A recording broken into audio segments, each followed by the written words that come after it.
Bim bim bim bom bom bom. Bim bim bom bom bom. Bim bim bom bom bom. Bim bim bom bom bom.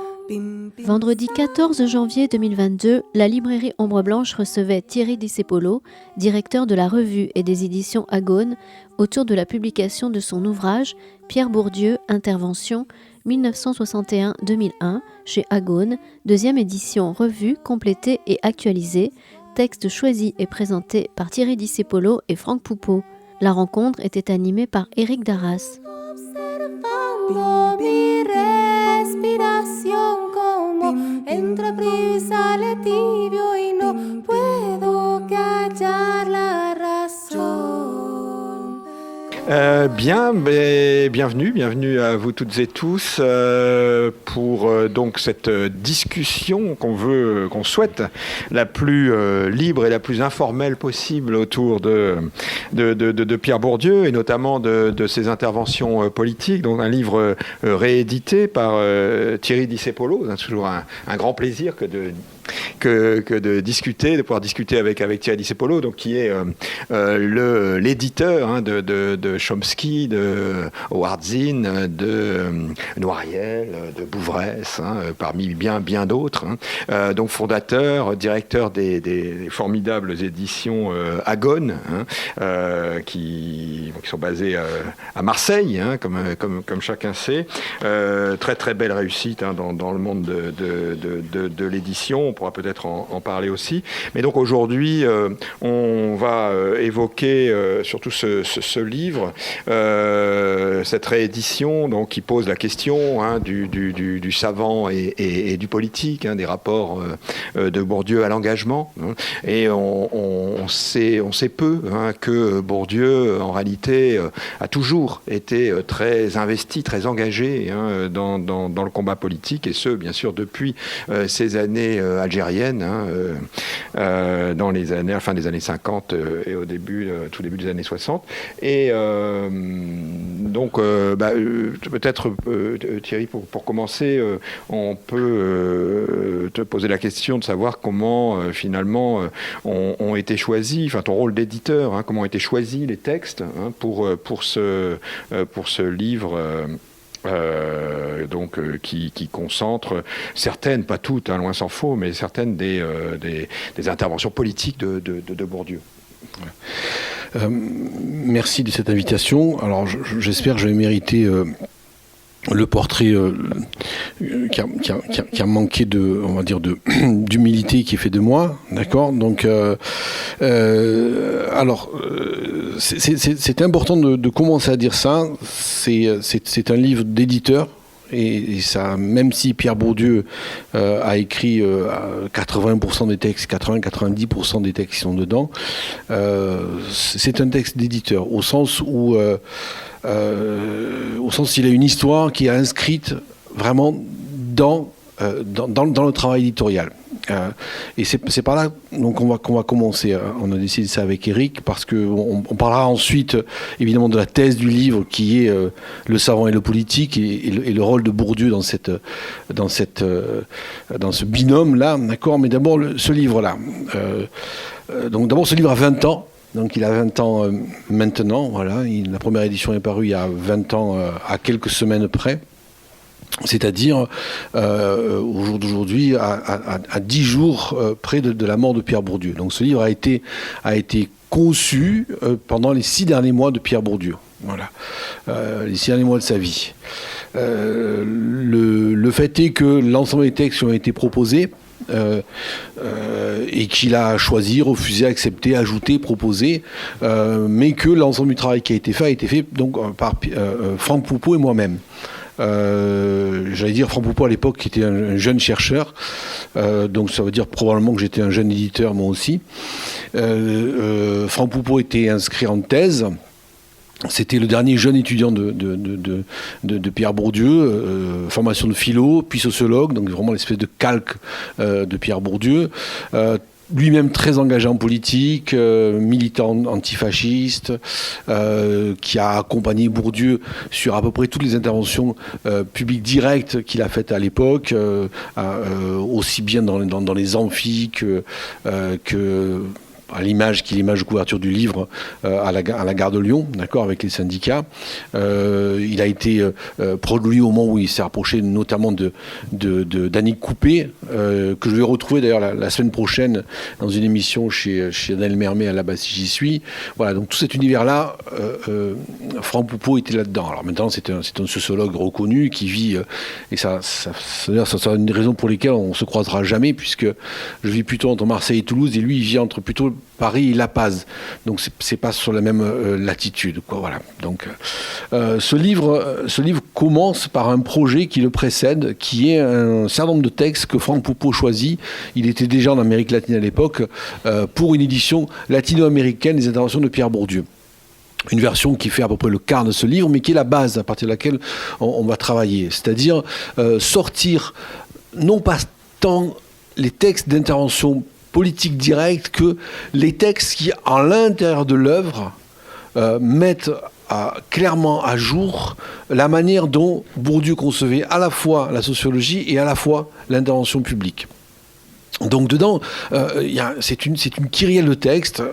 Je ne sais pas compter, je ne sais pas combien il y en a. Il y en a beaucoup. Voilà, il y en a sur plus de 600, ça fait 600 pages.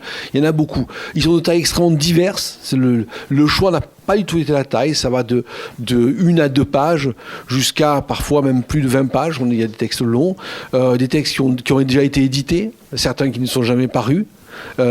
Certains qui sont ressortis récemment, j'en parlerai tout à l'heure, certains qui sont des textes qui sont des notes personnelles qu'on a trouvées au fond des archives, parce que dans le travail qui a été fait et qui était la partie la plus passionnante du travail qu'on a mené avec Franck Poupeau, ça a été fouiller dans les archives de Bourdieu. C'est-à-dire qu'on a eu accès au Collège de France, on passait nos journées et même parfois une partie de nos nuits au Collège de France à ouvrir les cartons. Voilà, qu'est-ce qu'il y avait dans ces cartons ? Quelles étaient les premières versions de texte. Alors pourquoi revenir aux premières versions de texte parues?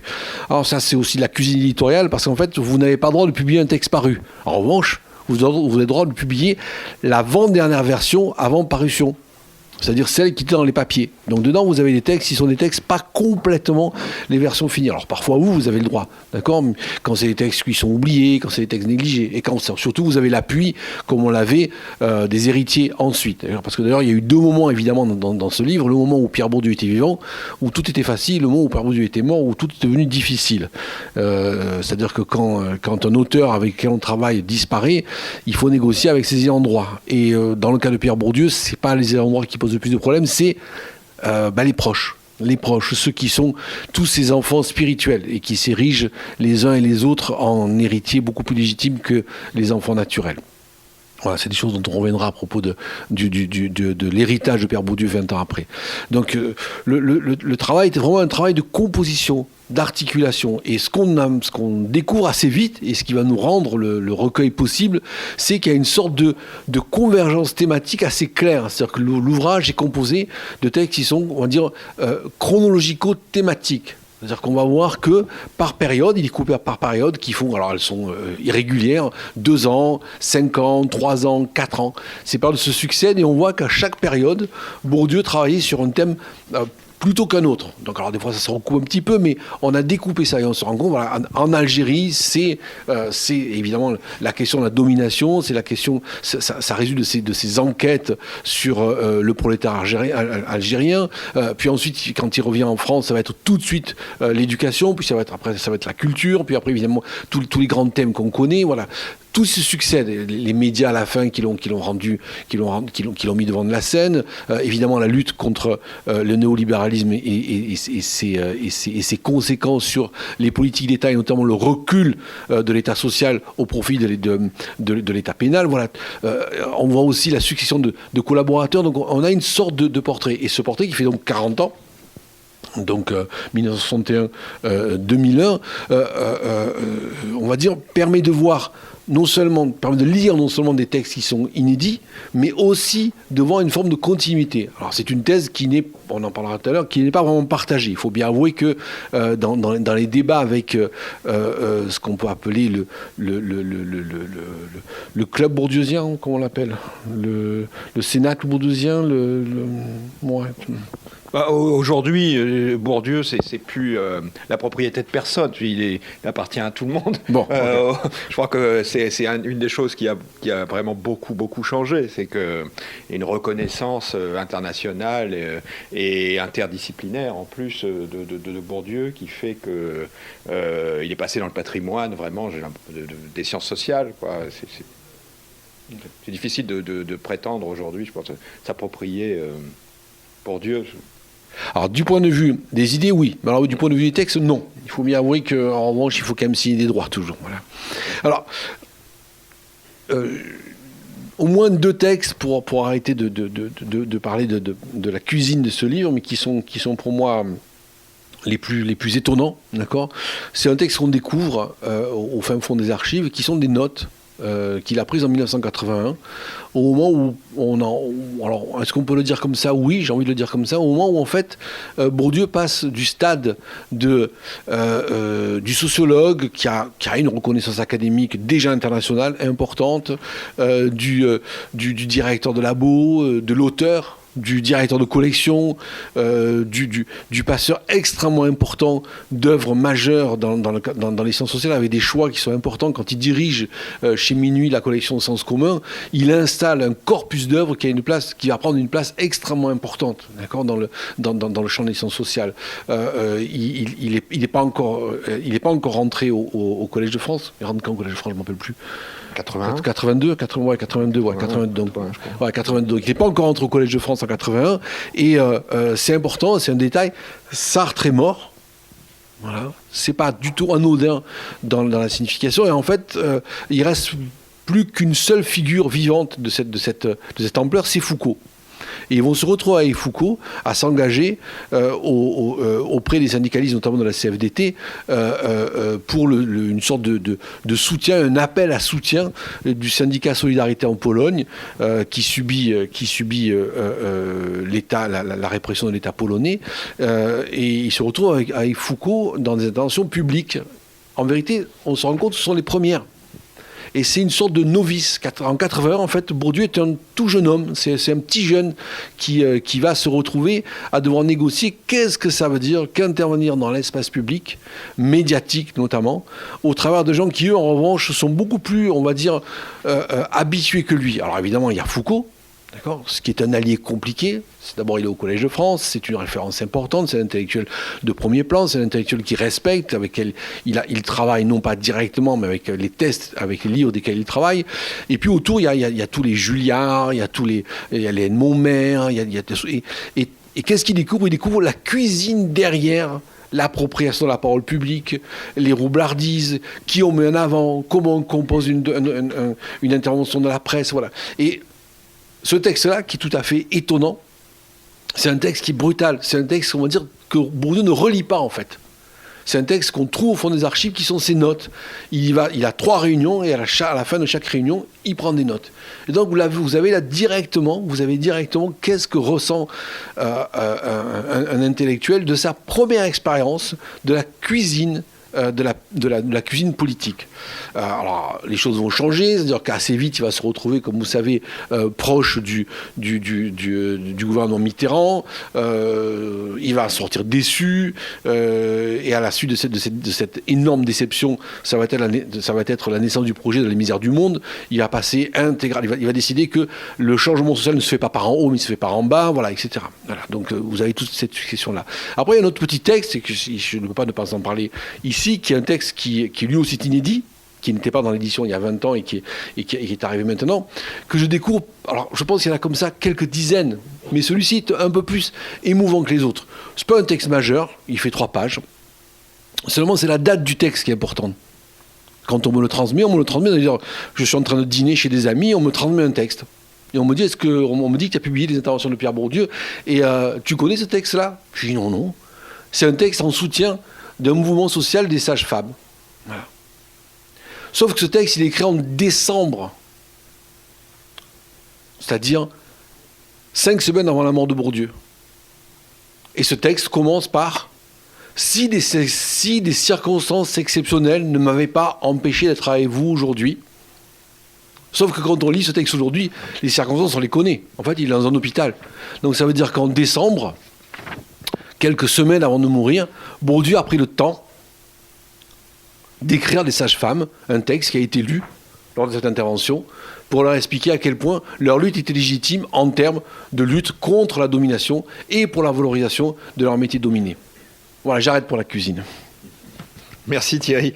Oui, il y a beaucoup de sujets de discussion possibles, puisque ça part de la guerre d'Algérie et que ça va jusqu'aux mouvements sociaux, dont celui des sages-femmes, effectivement, en passant par la candidature de Coluche, les années Giscard, et bien sûr les quelques débats, parfois très très virulents dans le champ intellectuel. Ce choix d'avoir rééditer aujourd'hui les interventions 61-2001, et il est lié au fait qu'il y a une actualité de ces prises de position de Bourdieu. Et on se pose la question de comment finalement aujourd'hui, dans la situation qui est la nôtre, il réagirait, et à quel sujet et comment. Qu'est-ce que tu vois, toi, comme continuité de Bourdieu sur ces années 61-2001 Alors, j'ai un chemin pour répondre à cette question qui est un chemin paradoxal. D'accord ? Avant qu'on entre dans la thèse et qu'on essaye de voir ce qu'on peut faire sortir de la thèse des relations, selon Bourdieu, entre le savant et le politique. Je crois que c'est il y a 48 heures, un certain Jacques Julliard a écrit un petit texte dans lequel il explique que sur la question de l'université, sur la question de l'autonomie des universités, sur la question qui est cruciale pour lui, c'est la destruction que subit l'université sous les coups de boutoir des coloniaux, des postmodernes et autres universitaires gauchistes. Il est certain, lui qui discutait quelque temps avant la mort de Bourdieu avec Pierre Bourdieu, que Bourdieu serait probablement d'accord avec lui. Et là, quand on entend que Jacques Julliard discutait avec Pierre Bourdieu quelque temps avant qu'il meure et que probablement Jacques Julliard serait d'accord, Pierre Bourdieu serait d'accord avec lui pour faire partie de la réaction vis-à-vis aujourd'hui des batailles internes à l'université, on a envie de se demander de quoi il s'agit. Donc la question, on va commencer à y répondre par de qui est la formule on entre dans ce mort comme dans un moulin.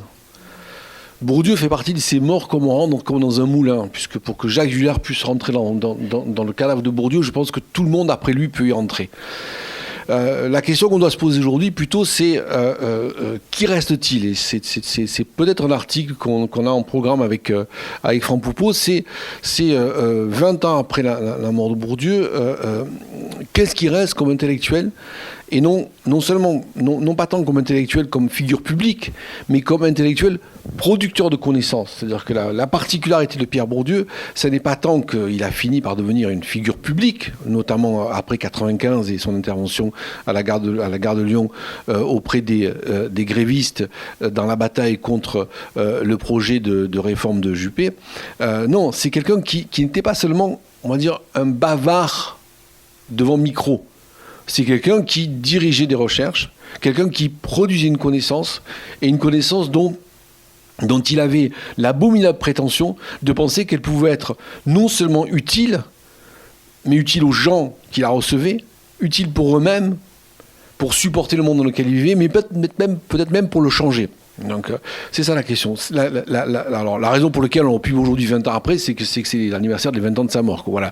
Donc ça c'est toute la cuisine éditoriale, ça fait partie du jeu. D'ailleurs, vous pourrez remarquer qu'on ne sait pas exactement une idée inédite, c'est-à-dire que je ne sais pas si c'est pas 5 ou 6 bouquins au moins de Pierre Bourdieu qui sont sortis ce mois-ci. D'accord ? Donc des ouvrages divers, dont un autre ouvrage majeur qui est Microcosme, qui est dirigé d'ailleurs par Franck Poupeau, qui est mon co-auteur ici, et qui est toute la théorie théorie du champ de Pierre Bourdieu, un énorme ouvrage dont une grande partie est inédite, d'accord, mais vous avez aussi la suite de ces cours au Collège de France, donc voilà, ça continue, ça s'inscrit là-dedans. Mais la question qu'on a envie de, la réponse qu'on a envie de donner à ta question aujourd'hui, c'est sur qui aujourd'hui on peut s'appuyer comme producteur de connaissances qui travaille à une connaissance qui soit utile pour le plus grand nombre. On voit l'inverse, très bien. On voit ceux qui travaillent pour le gouvernement, c'est très bien. On voit ceux qui travaillent pour eux-mêmes, ça c'est encore plus nombreux. Ou plutôt on ne les voit pas. D'ailleurs, je pense, on va dire c'est probablement la plus grande partie de l'université qui a confondu deux choses, la production de connaissances pour le public, la production de connaissances pour sa propre carrière. Ça, on voit les intellectuels de droite, ça très bien, on les voit. On voit les intellectuels, on va dire, médiatiques, ça, on les voit beaucoup. Mais en revanche, des intellectuels qui aujourd'hui considèrent que la production de leur connaissance est une production utile pour le plus grand nombre, on ne la voit pas. Donc c'est ça qu'on met en avant. Oui, c'est tout à fait exact. C'est surprenant de voir l'évolution de ce point de vue-là de l'engagement des intellectuels dans l'espace public. C'est-à-dire qu'aujourd'hui, il est suroccupé par ce que Bourdieu appelait les doxosophes, voire pire, de faux intellectuels totaux. On entend encore aujourd'hui des journalistes présenter Zemmour comme un historien.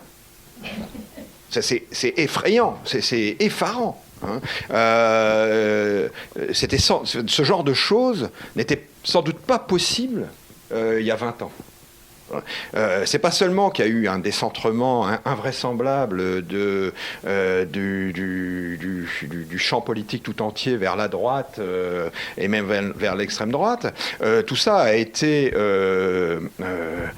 finalement le fruit aussi d'une trahison, non pas des éditeurs, un livre donc écrit par Thierry Di Cepolo, dont on n'a pas parlé, mais une trahison des clercs, oui, nouvelle formule, c'est-à-dire que effectivement, on est bien en peine aujourd'hui de trouver des intellectuels, on va dire, qui ont une œuvre, comme disait Bourdieu, autre chose que des fast thinkers, des intellectuels qui ont une œuvre, qui sont reconnus et qui interviennent véritablement dans le débat politique. Il y a quelques exceptions, il y a Thomas Piketty, mais on a surtout des producteurs de fausses sciences, des demi-savants, et qui interviennent sur tout type de sujet.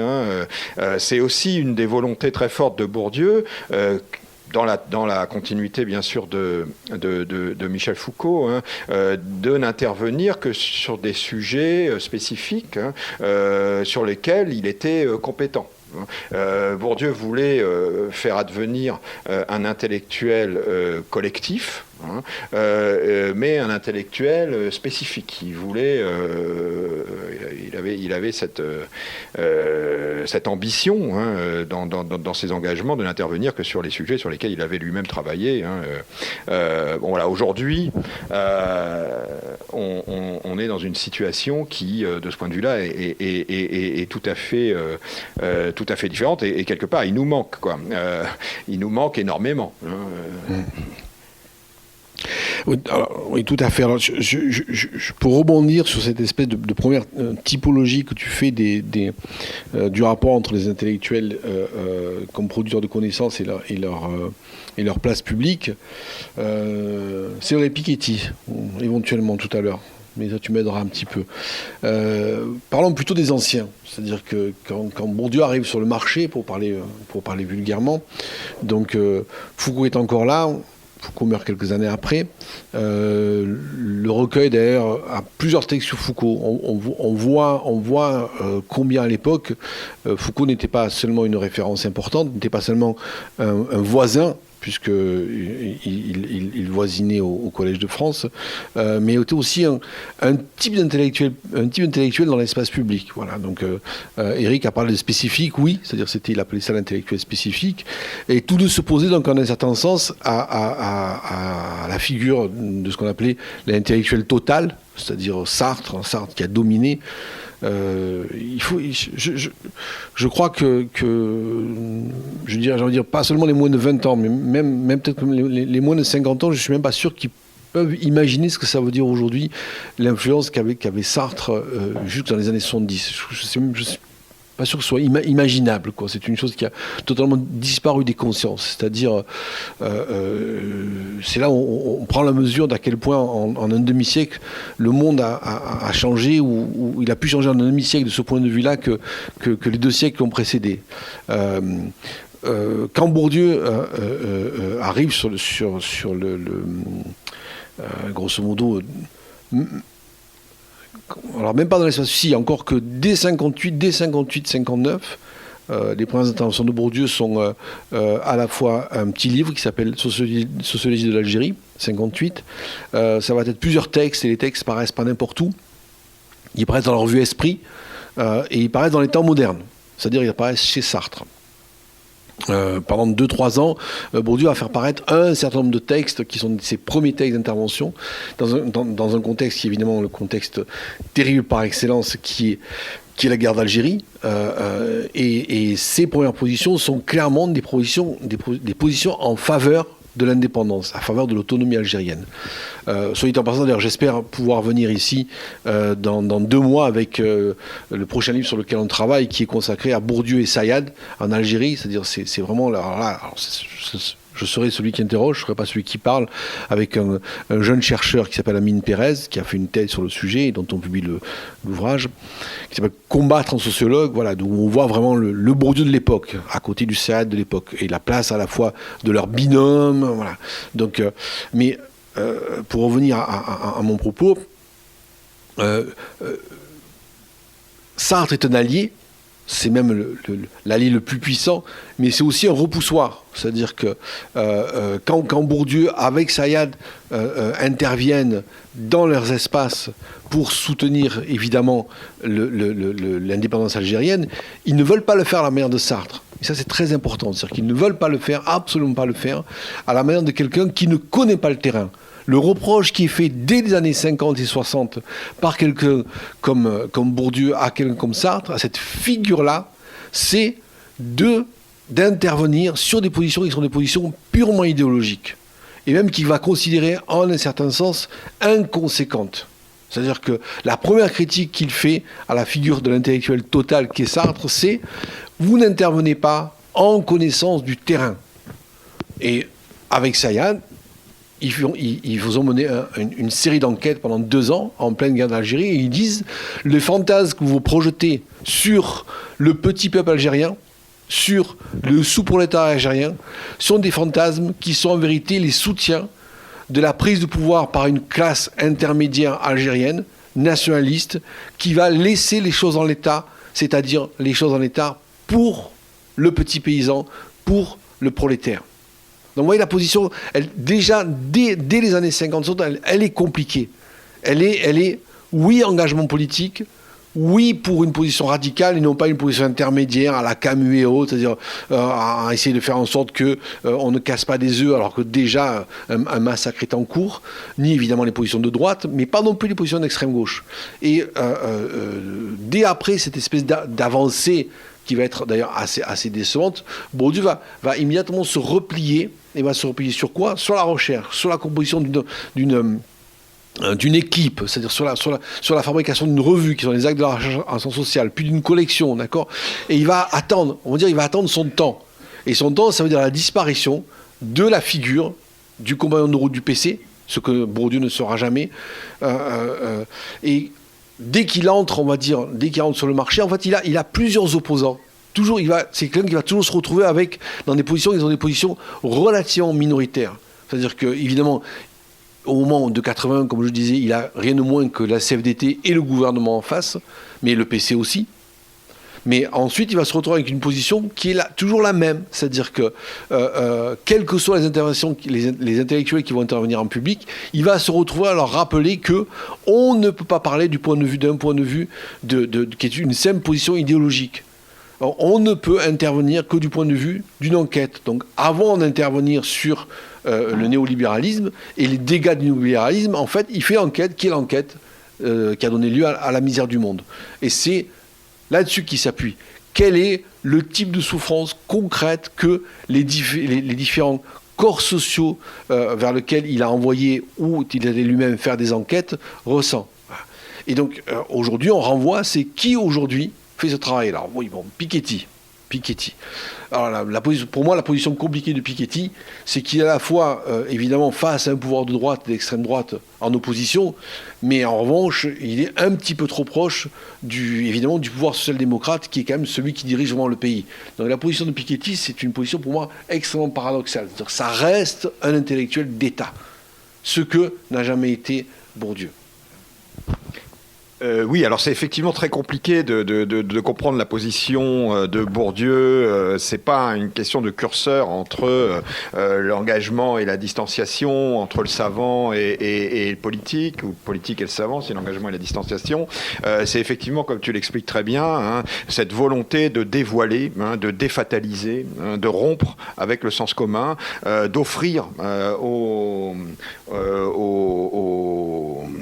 gens, hein, et avec elles, hein, par les moyens de l'enquête sociologique, la compréhension des rapports de force, des rapports de pouvoir qui les agissent. Hein. C'est une sociologie radicale, hein, qui vise à dévoiler, hein, aux yeux des dominés eux-mêmes, et dévoiler la contribution et non pas la responsabilité, hein, la contribution des dominés à leur propre domination.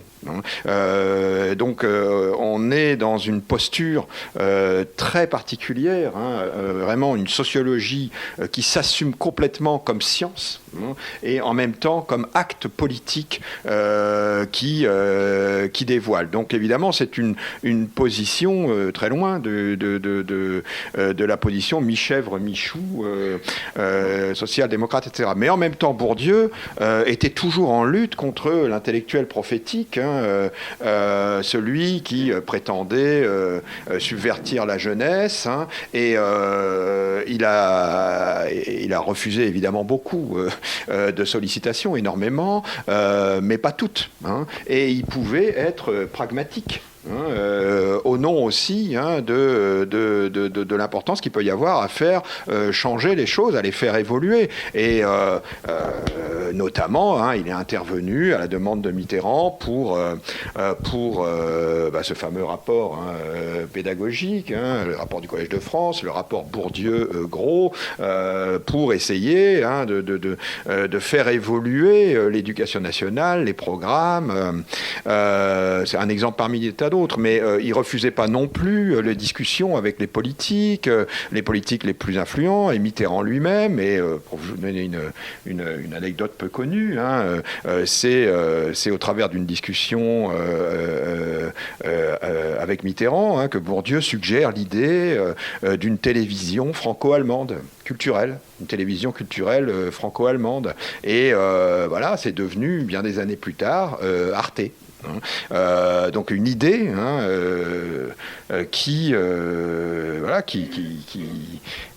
vient de Bourdieu. Alors, il y a plein d'autres exemples, et il faut savoir aussi que Bourdieu était très provocateur, qu'il utilisait la provocation, espiègle, malin, mais aussi provocateur. Il utilisait la provocation systématiquement, et il l'adaptait à ses auditoires. Quand il allait à l'INJEP, par exemple, voir les sportifs, il pose la question: mais comment peut-on être sportif?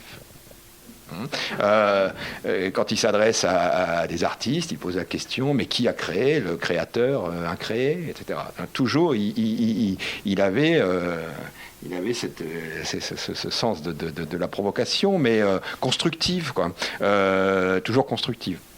Bon, mais peut-être qu'on va vous laisser poser des questions. Il y a d'autres personnes ici dans la salle, hein, on a au moins une qui a très bien connu Bourdieu, hein, et qui peut aussi intervenir, hein, éventuellement. Hein.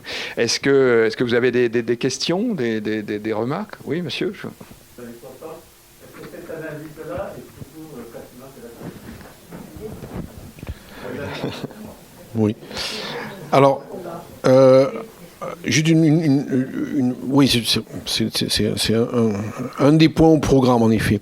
Alors, pas les années 60. C'est-à-dire que ces analyses, elles sont vraiment à la toute fin des années 90, hein, d'accord? C'est-à-dire que sur la télévision, je crois que c'est 96, hein, pour vous donner un ordre d'idée. Donc, disons, alors c'est pas qu'il ne parlait pas avant des médias, mais il n'en parlait pas comme champ, d'accord. Ces analyses des médias comme champ, c'est assez tardif, d'accord. Alors, est-ce que c'est toujours d'actualité ? Alors, à la fois, tout à fait, c'est-à-dire au sens où ce qu'il disait, ce qu'il a dit des journalistes, et qui a été d'ailleurs à la fois associé et pas mal repris par un sociologue qui s'appelle Alain Cardot, oui, son analyse reste vraie, c'est-à-dire au sens où il essaie de montrer qu'il y a des règles propres, il essaie de montrer que ces règles propres sont parfaitement articulées dans des rapports de domination et de dépendance avec les politiques, qu'elles sont de plus en plus soumises aux logiques économiques, que la précarité des métiers a produit des effets déterminants sur le type d'information qui était apportée, sur aussi le fait que la plus grande partie des médias sont incapables d'intégrer des discours qui sont hétérogènes à leur propre production.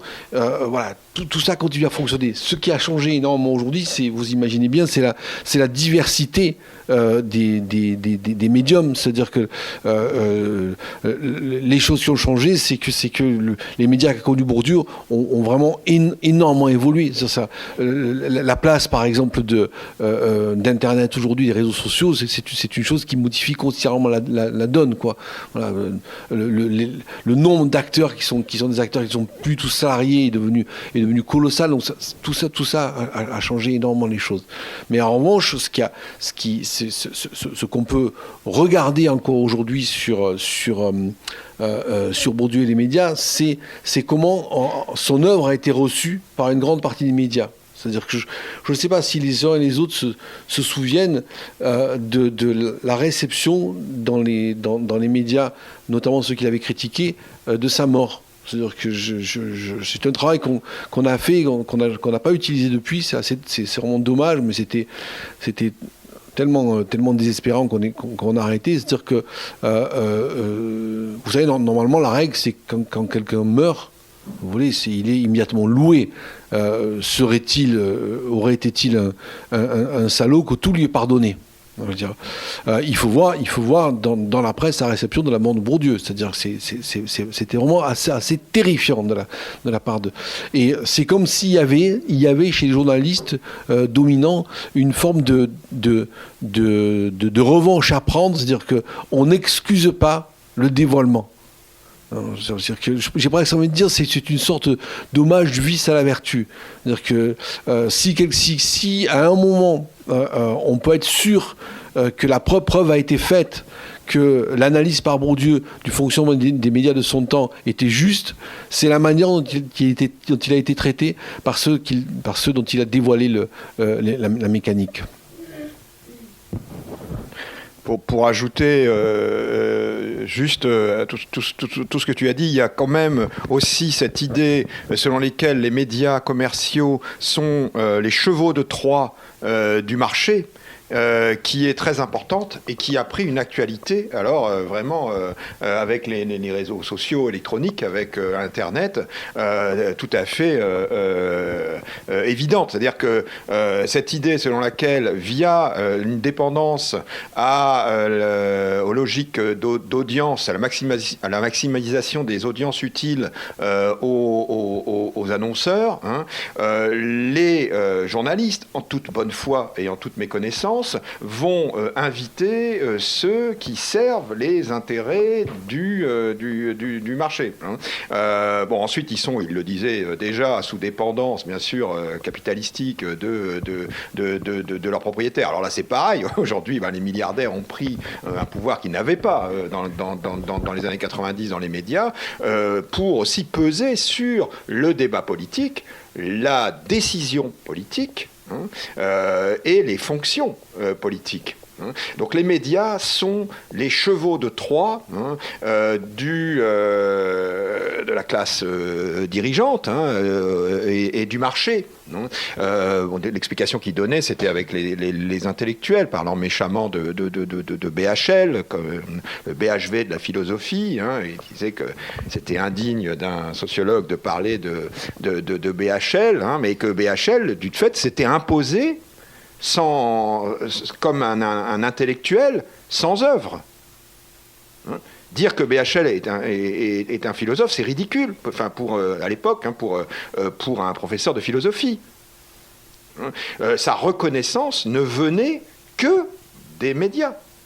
Ce qu'on disait juste à l'instant, aujourd'hui, les médias, y compris les nouveaux médias, consacrent, à travers de fausses grandeurs, des intellectuels, mais pas seulement, des politiques. Ils sont en train de faire de Zemmour, qui est finalement au départ un phénomène de foire, un phénomène médiatique, ils sont en train d'en faire un phénomène politique. Et ils risquent même de faire de Zemmour un président de la République. Ça, c'est quelque chose que Bourdieu annonçait en quelque sorte. Au travers de son analyse de la télévision. Les logiques de la télévision commerciale ont été décuplées par l'Internet, mais c'est les mêmes logiques. La logique du clash, dont il parlait aussi, elle est ultra présente aujourd'hui pour des raisons, là encore, économiques. Si les interventions dans l'espace public doivent se faire sur la base de connaissances de terrain, est-ce qu'il reste une place justement pour les philosophes ? Oui. Bah oui, oui, bien sûr. L'éditeur de Bouvresse peut parler.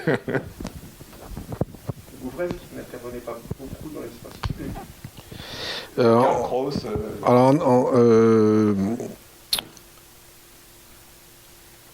La question est difficile. Alors, j'ai deux manières d'y répondre. La première, c'est effectivement, j'ai eu la chance de publier Bouvresse pendant presque 20 ans. D'accord ? Donc, quelle était sa manière de faire en philosophe ? Alors, déjà, la première, qui est peut-être, dans son cas, une sorte de niveau maximal de violence qu'on peut atteindre, c'est par exemple quand on lui offre la Légion d'honneur. Voilà. Donc, la réponse est encore sur le site à gauche. Oui, voilà. Oui, je compte pas l'enlever. D'accord, donc c'est-à-dire que. Si elle devient présidente de la République, il faut la sortir.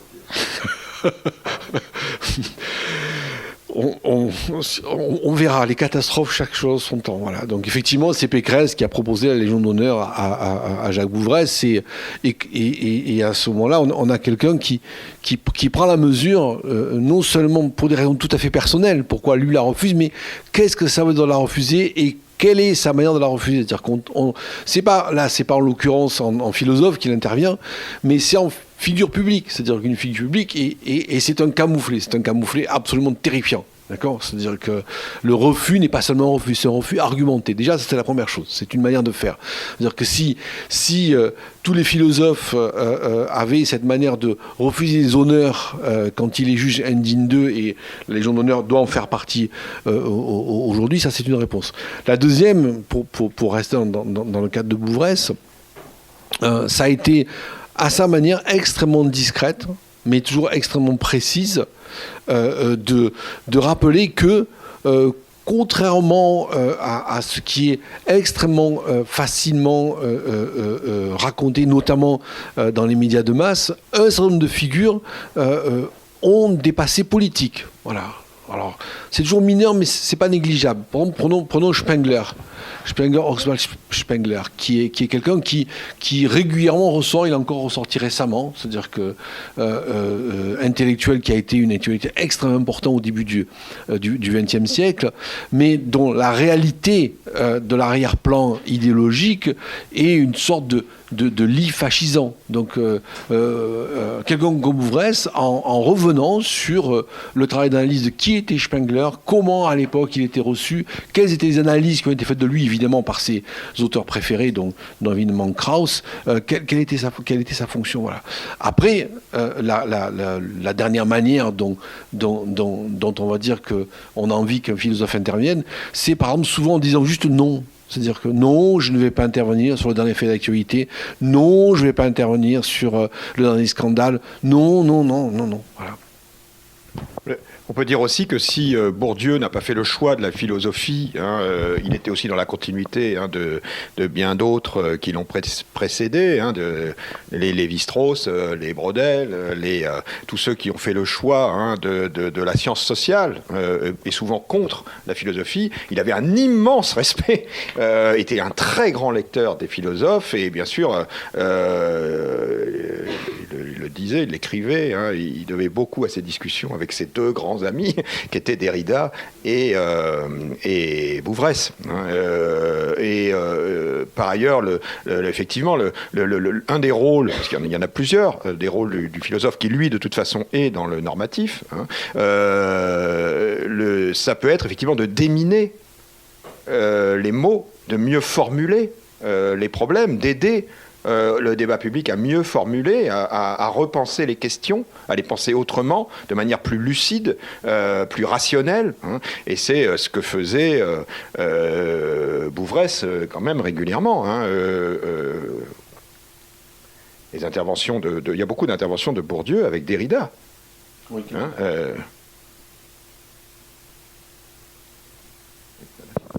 On peut juste rappeler qu'Henri Janson avait dit: il ne suffit pas de refuser la Légion d'honneur, encore faut-il ne pas l'avoir méritée.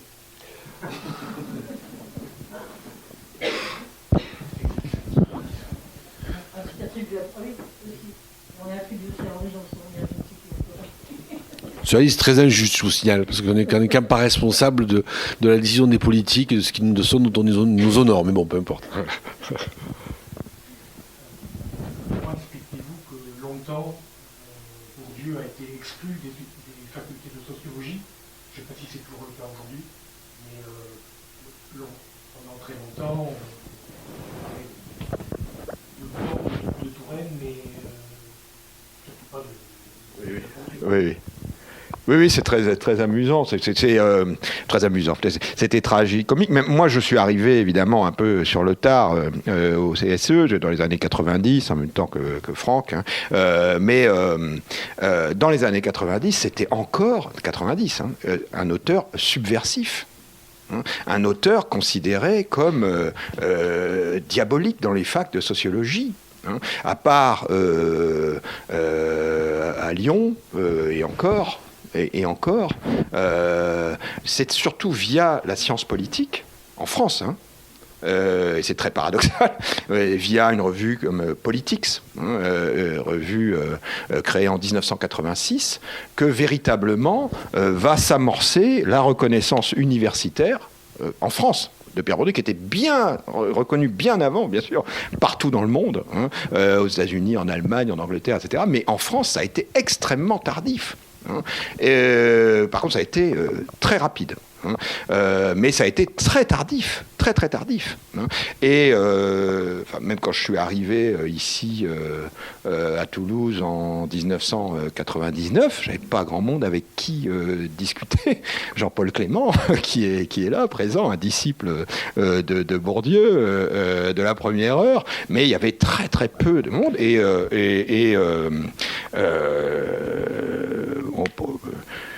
il y avait aussi beaucoup d'hostilité. Aujourd'hui, c'est tout l'inverse. C'est un auteur tellement consacré que même si on y est opposé, on est obligé de faire avec. On doit avoir lu Bourdieu dans toutes les facs de sociologie du monde. Le livre de sociologie le plus lu dans les universités, c'est La Distinction. Voilà. Après, c'est intéressant l'exemple que vous donnez. C'est vrai que nous, on a appris dans les années 1980 qu'il y avait 4 grands courants de la sociologie: Crozier, Touraine, Boudon, Bourdieu. Aujourd'hui, dans le monde entier, dans les facs de sociologie, il y a surtout Bourdieu, et puis après il y a d'autres auteurs, bien sûr. Mais pour ce qui est des Français, De fait, c'est devenu la référence, à tel point d'ailleurs que ça se joue quand même aujourd'hui sous le registre de beaucoup de malentendus, même dans les milieux universitaires, notamment sur cette question du rapport entre savants et politiques. Une question. Aujourd'hui, alors je ne sais pas si on peut parler comme ça, mais à l'intérieur de l'université, comme je crois, pour enfoncer le clou que tu as commencé à enfoncer, je veux dire, il y a une doxa bourdieusienne. Il y a une doxa, elle est dominante, comme disait. Quand on vous dit le livre le plus lu, c'est la distinction, si vous voulez, ça dit tout, quoi. C'est-à-dire que les étudiants dans la science. Pardon ? C'est le livre le plus vendu. On est des tas de gens qui ont la distinction de leur bibliothèque et on va dépasser. Oui, bon. D'abord, c'est ça qui importe. De toute façon, le reste, ça fiche. Pour l'éditeur. Excusez-moi. Mais non, c'est pas moi qui l'ai dit. En plus, il y a un double drame. Non seulement c'est pas moi qui l'ai dit, mais c'était Minuit qui l'éditait, et bientôt, ça sera Gallimard qui l'édite. Et ça, c'est un vrai drame. Non, mais c'est vrai que ça s'objective très bien au travers des citations dans les revues scientifiques. Aujourd'hui, c'est l'auteur le plus cité dans le monde. Et ensuite, c'est Foucault. Donc, c'est l'auteur le plus cité dans les revues scientifiques. Mais oui, la situation est telle qu'il est presque hégémonique. Et c'en est gênant. Enfin, c'est pas ce que je disais, pour en parler longuement, mais on est vraiment passé d'une école à une hégémonie. Vraiment. Eh bien non, pas à l'université où c'est devenu vraiment, mais là encore avec des tas d'incompréhension, de malentendus, de récupération.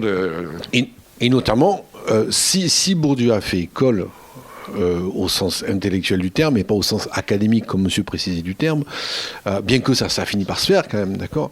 En revanche, et ça c'est extrêmement important de le noter, il n'a pas fait école dans la position qui était la sienne de l'usage social qui devait être fait de sa compréhension du monde.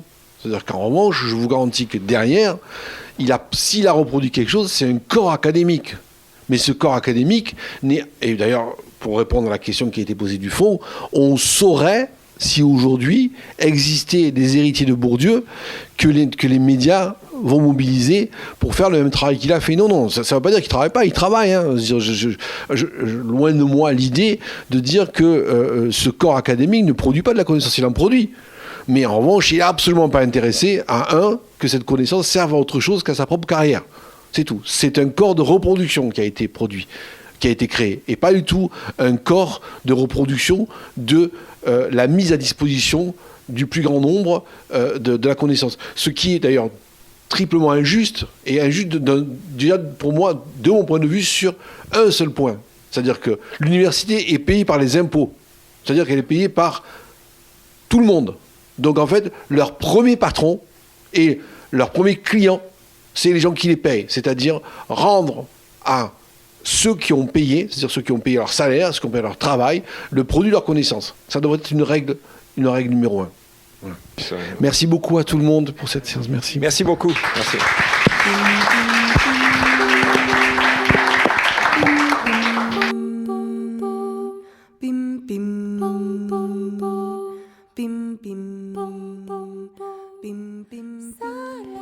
Il s'agissait d'une rencontre à la librairie Ombre Blanche vendredi 14 janvier 2022 avec Thierry Discepolo à l'occasion de la réédition aux éditions Agone de Pierre Bourdieu, Intervention 1961-2001.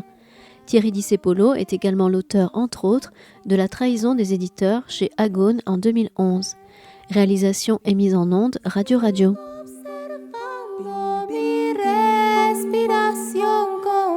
Entra prisa, le tibio y no puedo callar la razón. Como el caracol, me voy. Pim, pim, pim, pim, pim, pim, pim, pim, pim, pim, pim.